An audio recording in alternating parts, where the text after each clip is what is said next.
Previously on MetaZoo.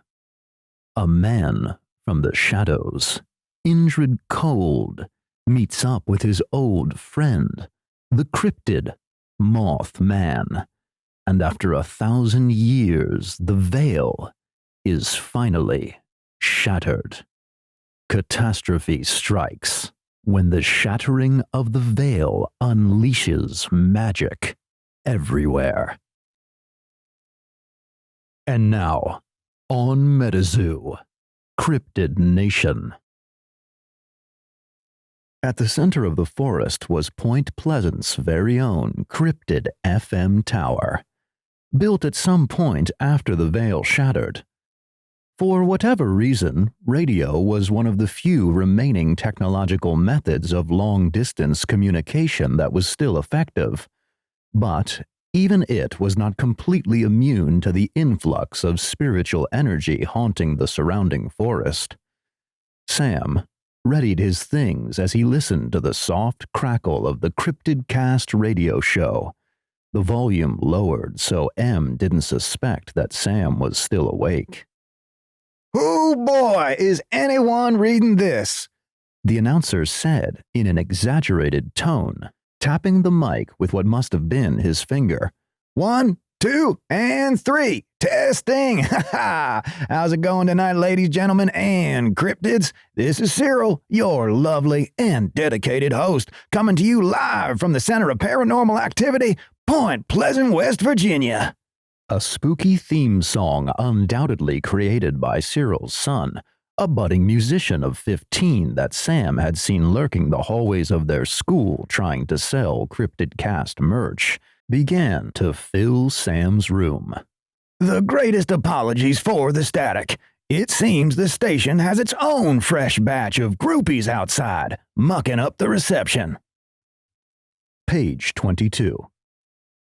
Sam opened the window, breathed the night air in deeply, and quietly began his descent. He also brought his hand radio with him, as listening to Cryptid Cast as he himself went to haunt its surrounding forest was part of the recent ritual. Well, for those of you that can hear me, we got a lot to cover tonight. First up, we got another Mothman sighting. That's right, folks, our very own Point Pleasant mascot and the cause of 2 of the most horrific events in this city's history. That bastard has been sighted 7 different times in as many days all over West Virginia. Sam moved quickly and with purpose, and after doing this for nearly 2 weeks, the half-mile between his house and the edge of the forest passed in the blink of an eye. Tonight would be different. Once he was past the streetlights that flickered every so often from the same spiritual energy that made his radio crackle, Sam relaxed. He turned up the volume on his radio as it battled the fact that Sam was getting closer to both the source of the signal and its interference. And later tonight, we'll be joined by Quimblee's Professor of Mothman Studies and Affairs, Professor Billinge. He will be phoning in, and I'm doing air quotes, believe me, using a spell, so hopefully we won't have too much interference on his end. Before that, though, a quick word from our sponsor, Hodag's O's, a nutritious all-natural breakfast cereal with real forest greens. And what better way to wash down Hodag's O's than with our second sponsor, Minnesota, the coldest beverage this side of the Mississippi. Page 23. Still only halfway to the edge of the forest, Sam stopped and almost tripped over his own feet. The number of spirits flitting between the trees had multiplied.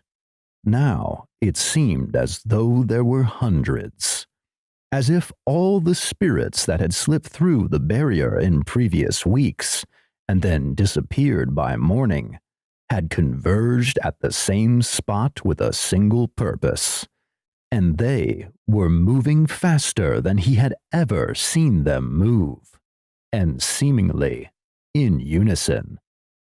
Sam scrambled to get his camera out. And then the night turned into day. Will Sam survive the blinding blast of light striking the radio tower? And is this event a result of the strange new spirit's interference? Find out next time on MetaZoo, Cryptid Nation.